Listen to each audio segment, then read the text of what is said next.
C'était la RDC que nous évoquions tout à l'heure. Tshisekedi menace de virer des ministres ou de dissoudre l'Assemblée nationale. Avant la pause, Germain Poli, vous aviez la parole.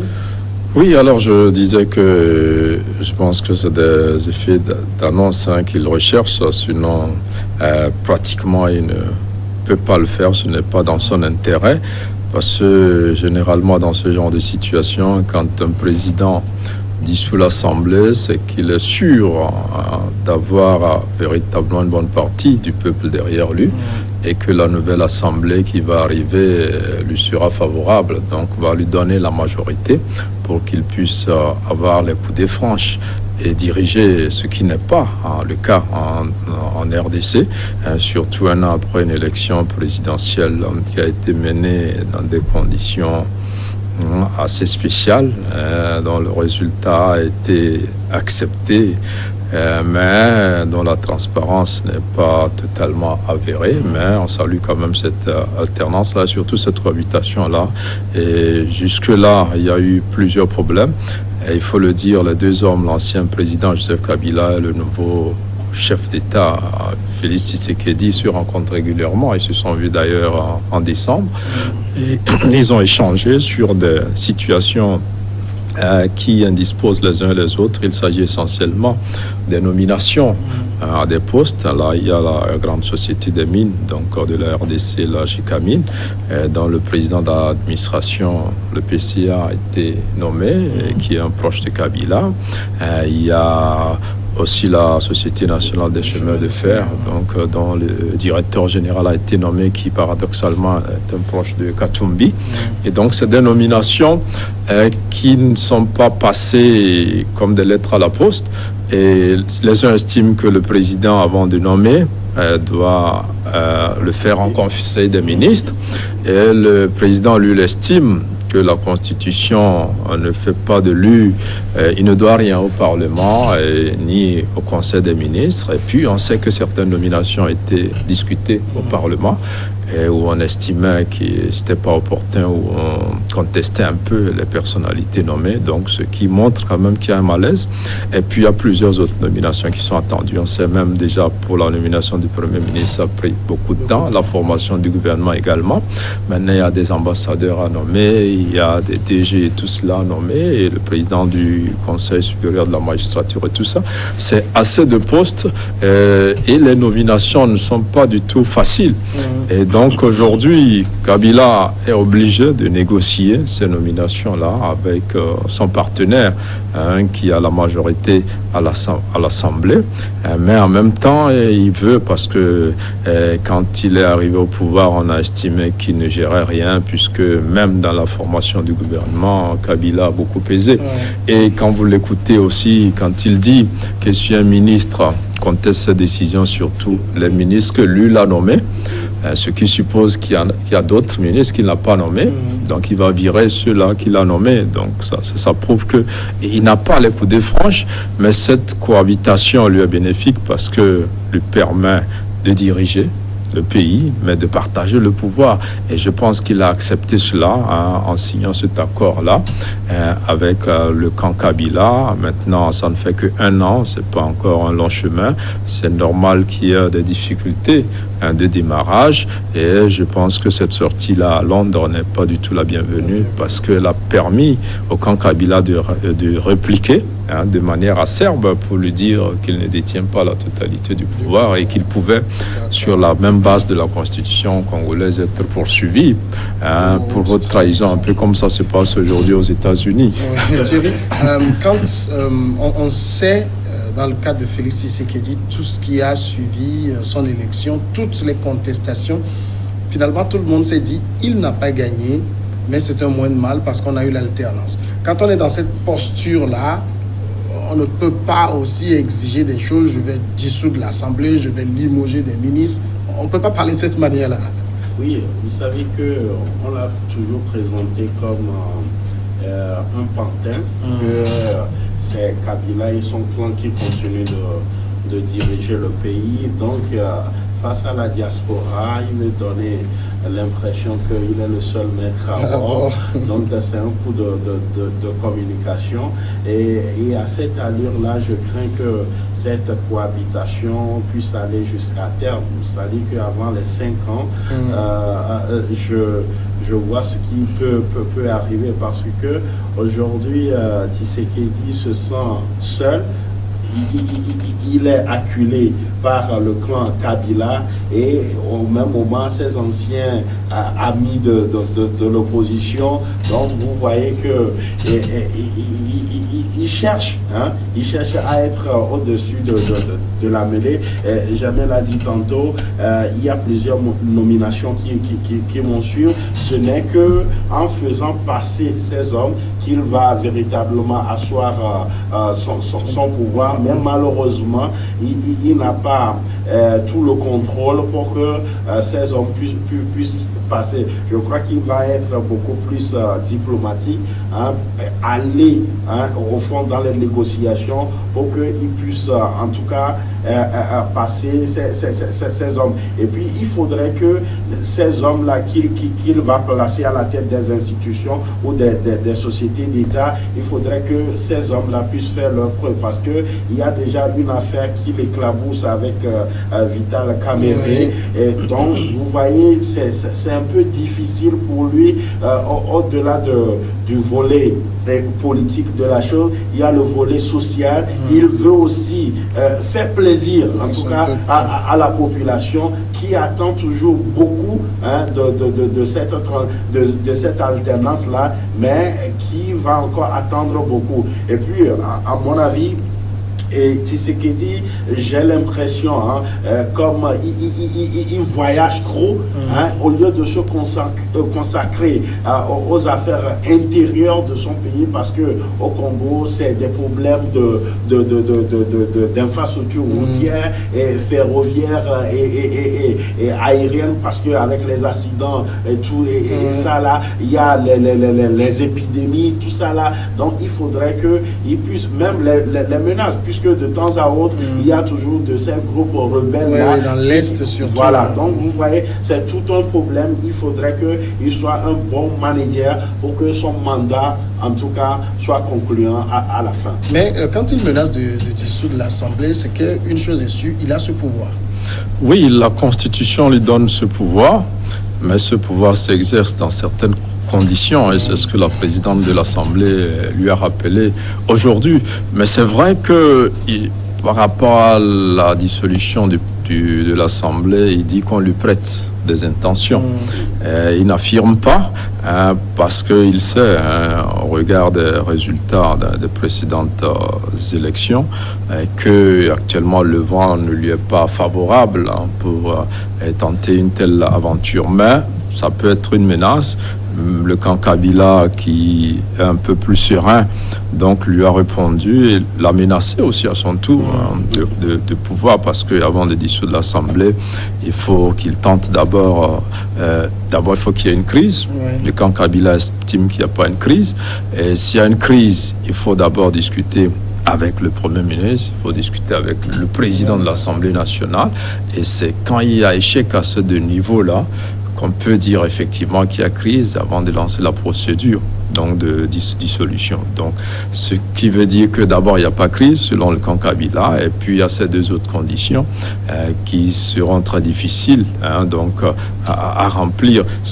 Tout juste pour le dire que s'il s'amuse sur un coup de tête pour demander la dissolution de l'Assemblée, le camp Kabila va le poursuivre pour haute trahison, ce qui est également prévu par les textes. Reste à savoir si ça lui sera aussi appliqué. Mais la situation à laquelle on assiste, c'est que chacun tient l'autre par les couilles, un peu, c'est ce que ça veut dire. Mais je pense que, comme on le disait, Tshisekedi a voulu faire plaisir aux Congolais de la diaspora, sauf que ce genre de déclaration n'a pas plu à ses partenaires, donc qui sont majoritaires à l'Assemblée, qui n'envisage pas une telle éventualité et qui estime aussi lui avoir donné une parcelle de pouvoir.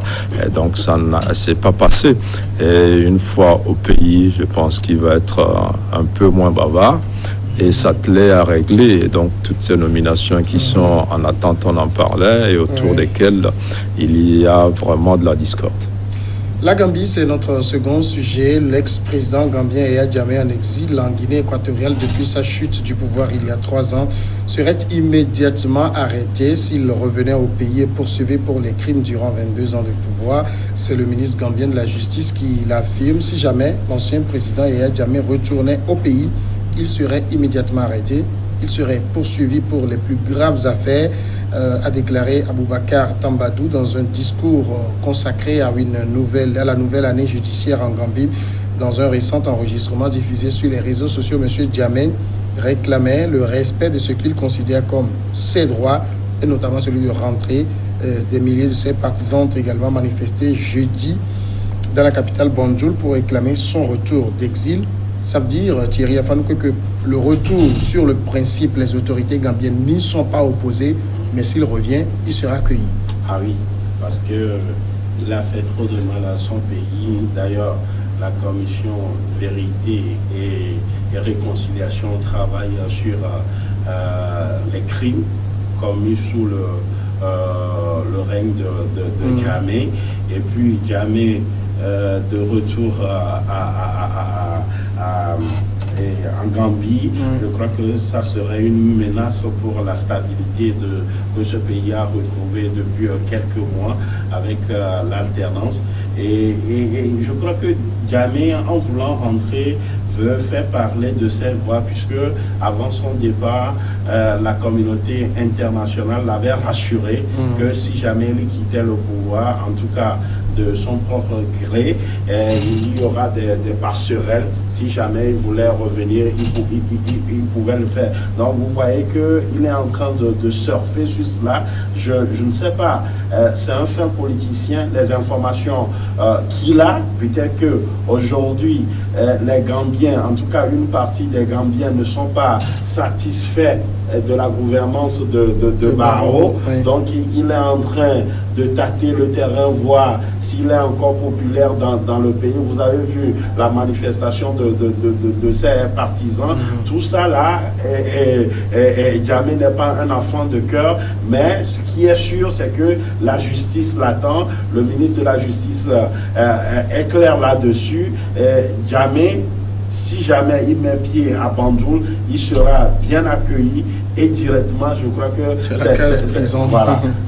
Mais menacer ainsi Jammeh, c'est une manière de lui dire on ne veut pas de ton retour. Oui, il faut dire que le pouvoir gambien est en difficulté actuellement parce que la coalition qui a amené Adama Barrow au pouvoir s'effrite. Et d'abord, Adama Barrow a promis faire 3 ans. L'accord qu'il a amené au pouvoir, c'est pas qu'il finisse son mandat de 5 ans. Donc c'est un parti de l'opposition, l'Union, le parti de démocrates unis, je pense, il était membre de ce parti, et il y a une coalition qui lui a demandé de démissionner de ce parti, de se positionner comme un indépendant, et s'il gagne l'élection, il va faire 3 ans. Il quitte le pouvoir, il organise de nouvelles élections, et puis auquel il ne participe pas, et on élit un nouveau président. Donc c'est l'accord qui a permis d'amener Adama Barrow au pouvoir. Alors il vient de boucler 3 ans, il boucle ces 3 ans, et donc le camp qu'il a amené au pouvoir veut qu'il démissionne, mais lui ne veut pas démissionner, il estime que la Constitution lui donne 5 ans. Donc il va finir les 5 ans, donc il ne respecte plus l'accord qu'il a amené au pouvoir, ce qu'il a amené lui-même donc après à créer son parti politique en décembre dernier, et qu'il a lancé officiellement. Et donc à partir de ce moment, déjà le parti duquel il est sorti demande sa démission. Il y a une marche déjà dans ce sens. Le parti de Yaya Jammeh aussi a pris du poil de la bête, se réorganise, et certains, vous savez, en Afrique, malheureusement, c'est ça le cas. On traite quelqu'un de dictateur, il s'en va, après on le regrette un peu. Donc il y a une partie de la population aussi qui réclame Yaya Jammeh, et donc tout ça fait peur. Donc au président actuel, d'abord, qui a du mal à boucler ses 5 ans, qui n'a plus, il n'y a que 2 partis qui supportent encore, qui le supportent encore, je pense, au sein de la coalition. Donc les autres voudraient qu'il respecte sa parole et qu'il parte au bout de 3 ans, qu'il ne finisse pas ce mandat. Donc il y a ce problème. Alors si Yaya Jammeh revient, ça va être beaucoup plus compliqué pour lui de finir déjà les 5 ans et de prétendre rempiler donc pour un autre mandat. Donc il a tout intérêt à empêcher le retour de Yaya Jammeh, et c'est ce qui se fait. En réalité, l'ONU, l'Union africaine et la CEDEAO ont apporté cette garantie à Yaya Jammeh que s'il quitte le pouvoir, il pourra revenir quand il le souhaite, et il sera autorisé à vivre librement en Gambie comme un ancien chef de l'État. Et je pense que c'est ce droit-là que Yaya Jammeh réclame aujourd'hui. Il estime qu'il y a eu un accord, il a accepté partir, on lui avait promis qu'il pourrait revenir à tout moment, et donc aujourd'hui il va revenir. Sauf qu'entre-temps, il y a cette commission Vérité, Réconciliation et Réparation qui a fait un travail qui n'a pas totalement satisfait aussi les Gambiens, il faut le dire, parce que il y a plein de collaborateurs de Yaya Jammeh qui sont même allés témoigner avoir commis des exactions, même ceux qui ont assassiné le journaliste, et qui ne sont pas poursuivis, qui ne sont pas du tout poursuivis. Donc je ne vois pas pourquoi aujourd'hui on dit que si Yaya Jammeh vient, il sera poursuivi. Donc c'est essentiellement pour des questions politiques, parce qu'Adama Barrow est en difficulté déjà avec la coalition qu'il a mise au pouvoir et qui demande sa démission. On n'a pas beaucoup communiqué dessus, mais c'est un fait réel que 3 ans après, les Gambiens, peut-être qui ont un peu trop rêvé et qui sont un peu trop pressés aussi, ne voient pas les signaux de vrais changements, et ils voudraient qu'il respecte sa parole. Et lui, Yaya Jammeh aujourd'hui demande que la parole qu'on lui a donnée, qu'il pourrait revenir dans son pays librement aussi, soit respectée. Mais ça va être difficile parce qu'aujourd'hui, Adama Barrow a déjà un adversaire qui est la coalition qu'il a apportée au pouvoir, et si Yaya Jammeh revient, ça va être très compliqué. Alors, en même temps, Yaya Jammeh lui-même ne peut pas croire de là où il est que je vais rentrer comme ça avec tout ce que j'ai fait de 94 jusqu'à mon départ du pouvoir, 22 ans, et je vais mener une vie tranquille d'ancien président chez moi sans que la justice ne m'inquiète. Non, c'est que, comme l'a si bien rappelé Germain, c'est qu'il y a une promesse qui lui a été faite. Donc, il veut user de ce droit-là, de cette garantie, de cette assurance-là qu'on lui a donnée. On dit aussi qu'en politique, les engagements n'engagent que ceux qui y croient. Non, mais écoutez, il y a des gens... n'engage que le signataire. En tout cas, la communauté internationale s'est engagée. Vous savez, je l'ai dit, ce pays-là n'est pas aussi sorti de l'auberge en tant que tel. Jammeh a toujours ces éléments dans ce pays, et n'oubliez pas que c'est un ancien militaire. Oui. Si le Sénégal ne s'est pas tellement impliqué, je ne crois pas que cette alternance dont nous parlons aujourd'hui sera d'actualité. Maintenant, par rapport à la question de la poursuite judiciaire, je ne connais pas trop le décret instituant cette commission Vérité et Réconciliation, parce que là on ne parle pas de justice, alors que dans notre cas, c'est-à-dire au Togo, il y avait le volet justice seulement. C'est nous-mêmes qui avons décidé de telle... Voilà. Donc, je crois que la commission n'a pas encore fini tous ces travaux. Mais le même ministre a dit que ceux qui sont identifiés par la commission, les cas identifiés comme ayant commis des crimes contre l'humanité, seront portés devant la justice. Ah non, mais il faudrait... Je ne sais pas quelle conclusion... à quelle conclusion va arriver la commission? Parce que quand les audiences se déroulaient, entre-temps, Barrow s'était prononcé là-dessus que si les faits dont on parlait au cours des audiences étaient véritablement avérés, ils aviseront de la suite à donner à ces plaintes-là. Donc, c'est parce que aujourd'hui il est en difficulté. C'est un peu comme en Côte d'Ivoire. Vous avez vu comment dit ça, et Germain parlait du fait que ils se sont, dans le cas du Congo, et ils se sont entendus, mais chemin faisant, ils ne s'entendent pas. En tout cas, les politiciens, ça a été toujours comme ça. C'est parce que aujourd'hui Barrow est en difficulté parce que durant ces 3 ans, il ne mettait pas trop l'accent sur une poursuite judiciaire de Jammeh. C'est parce que Jammeh aujourd'hui constitue une véritable menace pour son régime et par rapport à ce qui se passe au niveau de sa coalition, qu'il dit, ah tiens, voilà l'arme que nous avons, si jamais vous voulez revenir, en tout cas, on va laisser la justice faire son travail. Donc voilà un peu la situation dans laquelle se trouve Adama Barrow aujourd'hui. Alors au niveau de Yahya Jammeh, il évoque ces accords qui ont été signés avant son départ en exil, accords signés sous l'égide de l'UE, de la CEDEAO et tout, mais ces institutions ne se prononcent pas sur son retour aujourd'hui. Il parle, mais personne ne dit, il doit rentrer, il faut respecter les accords. Oui, moi je pense que l'objectif de ces institutions était d'arriver à installer le président démocratiquement élu.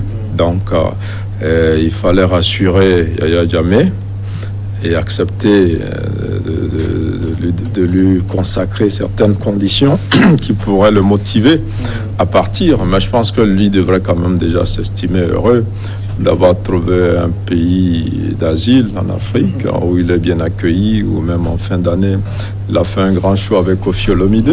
Donc on sent qu'il est assez bien installé là-bas et il ne devrait pas, par rapport à la manière dont il a dirigé le pays. Mais en même temps, il se dit, il est parti parce qu'il avait le moyen aussi de ne pas partir. Donc, il est parti, il faut qu'il ait respecté l'accord, il faut que les autres respectent. Bon, alors cet accord, vous en parlez tout à l'heure, n'engage pas les nouvelles autorités. C'est avec la communauté internationale qui a eu ces accords-là, une bonne partie des termes a été respecté, notamment par rapport à son asile, à son exil politique. Donc, je pense qu'il ne devrait pas forcer. Mais maintenant, la situation politique dans son pays est telle que ce sont ces militants qui le réclament. Et il se dit, pourquoi ne pas profiter de la promesse qui m'a été faite, ou de l'accord que nous avons signé, et qui dit que, en tant qu'ancien président, je peux revenir. Maintenant, est-ce qu'il revient pour récupérer le pouvoir, ou est-ce qu'il revient pour être un élément moteur de la politique en Gambie, être un faiseur des rois ou redistribuer les cartes? On n'en sait rien. Et maintenant, quand le ministre de la Justice dit qu'il sera poursuivi, je pense que quand on veut poursuivre des individus, on ne met pas en branle un processus de justice traditionnel. Donc, dans les pays où on met en branle ce processus, un peu comme partout au Togo, en Côte d'Ivoire, même l'exemple le plus patent, c'est en Afrique du Sud. Après, on n'a pas poursuivi les dirigeants noirs là qui ont fait l'apartheid. On a passé donc le pouvoir à Mandela.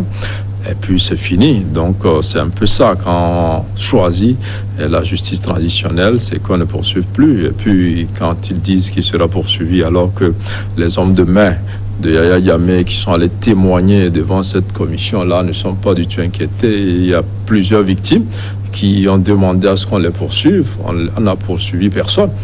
Donc, on ne peut pas dire qu'on va poursuivre Yahya Jammeh, soi-disant qu'il est le commanditaire, parce que quand on poursuit le commanditaire, il faut poursuivre aussi les complices, ceux qui sont allés dire qu'ils ont pu agir, qu'ils ont commis des exactions, des crimes au nom de Yahya Jammeh. Je pense qu'en réalité, l'option en Gambie, c'est celle qui a été observée dans la plupart des pays qui sortent de situations difficiles.